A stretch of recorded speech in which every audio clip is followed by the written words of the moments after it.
afternoon, we are continuing to monitor a massive fire at a fertilizer plant in Winston-Salem. Here's what we know. It started last night, and the city is strongly encouraging people who live within a 1-mile radius of that fire, even businesses in that area, to evacuate. We have full team coverage for you this afternoon on what we know about this fire and how it could impact you as well. Let's start with our Rachel Ellis. She is following this from overnight as well, and she's been there early this morning as well. Rachel, we've received at least 2 updates from crews so far. What have we learned? Yeah, Talitha, good afternoon from you. Right now, based on those 2 updates, the main message still remains the same, asking people who live within that 1-mile radius of the Weaver fertilizer plant to evacuate their homes immediately. People are asked to stay away from this area for at least 48 hours. You can see kind of the severity of this situation behind us right here. You can see the smoke still billowing in the sky here. It's been pretty much the same story ever since the sun came up early this morning. You can see the plumes of smoke filling the sky, that thick white smoke that's really just filling up your screen right now. And Talitha, we heard from several city officials and first responders both early this morning and again at that 9 o'clock hour. And we heard from City Council member and Mayor Pro Tem Denise Adams, who represents the North Ward of Winston-Salem. And she said that she was home last night when she heard a tremendous boom and a bunch of fire trucks drive by, and says she was later alerted that there was a tremendous fire going on. And she wants everyone to know today that they can contact the Red Cross. They are wanting to do anything to help the people who are impacted by this really severe situation right now. People who have been asked to leave their homes, she says, to contact the Red Cross. And right now, crews are still driving around, where they have been overnight at least, making sure that people left this area over a PA system and knocking on doors. And this is a very technical situation. I know there's a lot of different obstacles and potential challenges that firefighters have already faced and could face later today and over the next several hours as this situation develops. And I know that our Leanne Denyer is also live here this afternoon. Leanne, I know that they're saying right now, or city officials are saying, that they can't actually fight this fire like they traditionally do. Can you just tell us a little bit about that?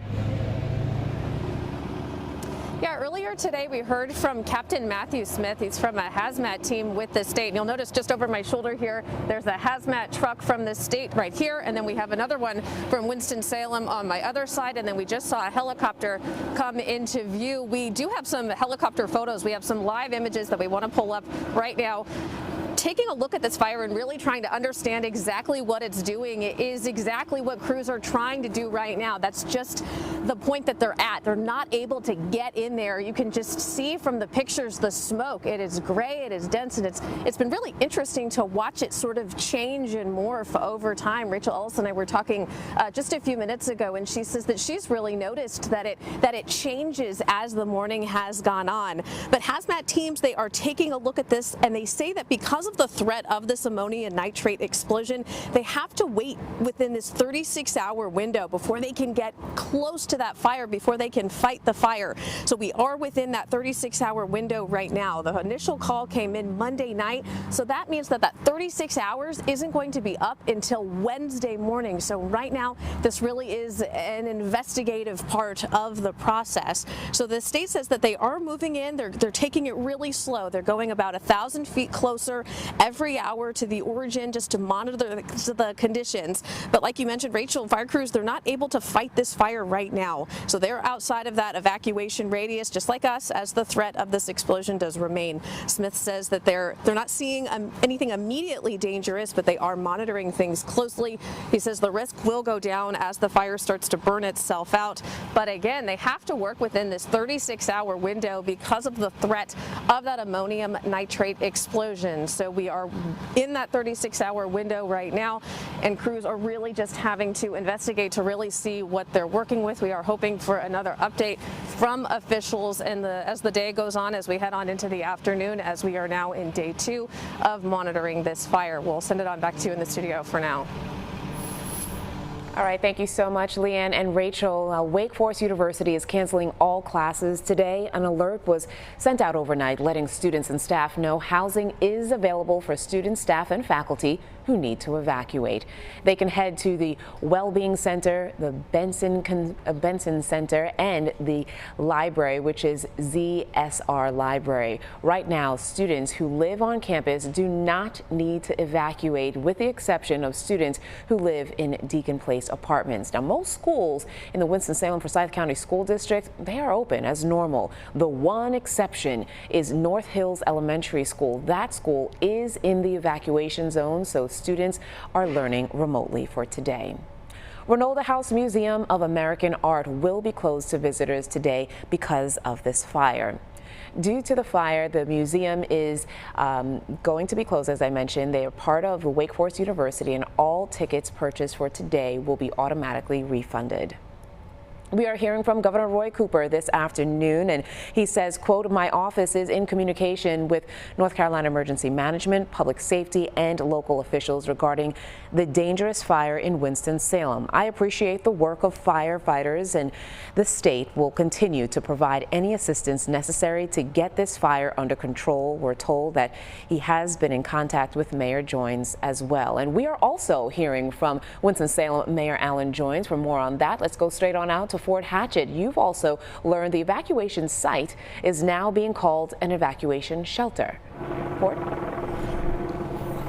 Yeah, hey Talitha, the Red Cross, Greater Carolinas Red Cross just took over here. They're bringing in cots and blankets and some food to this evacuation site, which is now being classified as an evacuation shelter. That means medical professionals will be on staff and they'll be set up here. They're saying they're monitoring it on a day-to-day basis to see just how long these cots and beds will be set up for anyone who needs it. You heard Rachel mention they're encouraging anyone who is displaced to reach out to the Red Cross and find some shelter and food here. We did speak to Mayor Alan Joines just a little bit earlier this morning. He said it was a long night and it's already turning into a long morning, and it will continue throughout the day. He spoke with hazardous materials crews. They said that they don't expect anything too onerous to come from that smoke, but there could be some irritants in the air today. He said as of right now, they don't anticipate issuing an emergency declaration, but they said they could issue one later tonight, maybe just to have a curfew to make sure everyone is out of the area and inside when they needed to be. He said he's already heard from Senator Richard Burr and Governor Roy Cooper, and he said he's even heard from some members of the local community offering to help.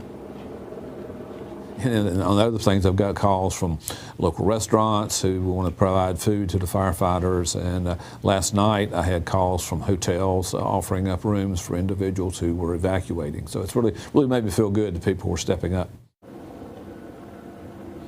And here at the evacuation center, the evacuation shelter, we just saw Subway bring in some lunches and some other meals for any of the members that are staying here in this evacuation shelter. And the Red Cross says that if you'd like to help, you should reach out to them first. Don't just bring anything by to help out, but they are looking for some more help on food or shelter from anything that anyone could provide in the area. In Winston-Salem, Fort Hatchet, WXII 12 News. All right, thank you so much, Ford. And folks, we are hearing from one of the residents who lives within the evacuation zone of the fertilizer plant.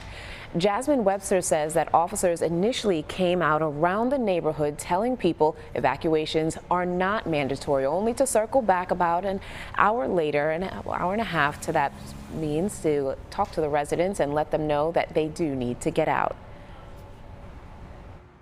Hey, I had heard an explosion, and I told my mom, I was like, that's just a car wreck, something, something hit. And she was like, well, go check anyway. So I went to the door and checked. And all I seen was the flames just burning. So I was like, it's a fire. Call 911. I had a whole panic attack. I'm not even gonna lie, I broke down because I didn't know what to do. And her grandmother, who she lives with, is disabled, but officers were able to help get them out into their cars to evacuate and head to the fairgrounds safely. And our Devontae McKenneth also spoke with another resident who has decided to evacuate. He joins us live in studio. Devontae, this man left his home this morning? Talitha, yes, he did. And we spoke to Paul Roper. He lives in that same 1 mile radius and said that he was alerted to evacuate around 6 o'clock this morning. He went to the evacuation center at the education building there at at the Winston-Salem Fairgrounds. That's where the American Red Cross is helping those being displaced by what they're calling a strongly encouraged evacuation order. Many of them anxious and concerned about what's next, but thankful for the food and shelter being provided. At last check this morning, there were only about 10 to 15 people using that facility, and that was around 9 o'clock this morning. So still plenty of room if you or your family are still in need of shelter. Officials expect an uptick in people to arrive later this afternoon, since that 1 mile radius covers about 6,500 people. As for Paul Roper and his family, they're still very much concerned. Well, we were alerted at about 6 o'clock this morning. They sent a text message out to everyone for people to evacuate within a mile radius. You know, it's kind of weird. I was out walking the dog last night and heard some sounds. Didn't really think much of it, and then to wake up this morning and find out that there's potentially explosive stuff near us is a little bit scary, to be honest with you. You know, I know the firefighters doing the best job that they can, and hopefully they can get it under control so everyone's safe. And this is a slight change from that video you just saw. If you're heading to the education building there at the fairgrounds this morning, they do want you to know pets are no longer allowed in that facility. Many of you have also wondered about reimbursements for those hotels you might have purchased. The city has not provided a plan for that quite yet, but hotel staff is recommending that folks keep their receipts, and as soon as they're given instruction from the city, that process will then begin. Talitha. All right, thank you so much, Devontae. The Forsyth County Office of Environmental Assistance and Protection says it is monitoring the fire and says that a smoke plume from the fire will continue to drift southwest throughout the day and will likely impact local air quality. The office recommends avoiding outdoor activity in and near the smoke plume, especially if you have any sort of respiratory illness. Meanwhile, health experts are warning people about the air quality following last night's massive fire. WXII 12's Louis Tran joins us now in Winston-Salem after talking with a doctor. Louis? Hey, Talitha, if you look right behind me, you can see a plume of smoke coming from that massive fire. And just to show you how drastic it is, to the left, you can see the blue skies, but to the right, that smoke is creating a significant haziness, which is impacting the air quality. So, what's considered good air quality? A Wake Forest doctor says air quality is measured from 0 to 500. Good is considered 50 or less. Moderate, 50 to 100. And a dangerous level is more than 300. She says the particles released from the ammonium nitrate from the fire creates a risk.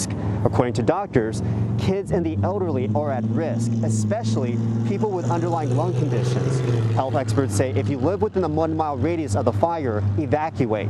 If you live outside of it and live within the Winston-Salem area, stay inside if you can. If you've got asthma, if you've got COPD, stay in. If you experience the beginnings of what seems to be typical of your asthma or COPD flare, call your doctor. Don't wait until you're gasping and have to go to the ED. Now, if you have to go outside, doctors are encouraging you to mask up. An N95 mask, they say, is the best one, but a surgical one as well can help. In Winston-Salem, I'm Louis Tran, WXII 12 News. All right, thank you so much, Louis. And right now we're taking a look at your forecast, and the weather also plays a role and an impact in this in a really big way, Brian. It was, we had something called an inversion set up earlier this morning, which kind of keeps the smoke relatively close to ground. The bottom line of everything we're telling people, if you can smell the smoke, go inside. If you're inside and you can smell the smoke, then you need to leave the area. Good point. Yeah, it's just one of those situations where it's going to continue to ebb and flow and change over time. We take a live look right now at our satellite and radar composite. We zoom in on the location we're talking about. This isn't too far from 52. It's actually not too far from the airport. This is actually helpful because we can actually measure weather conditions, either related or unrelated, to the fire as we go through time. And currently in Winston-Salem, we have a north wind, so the plume that is moving, if it's not going straight up, is moving a little bit farther south, either south or southwest today.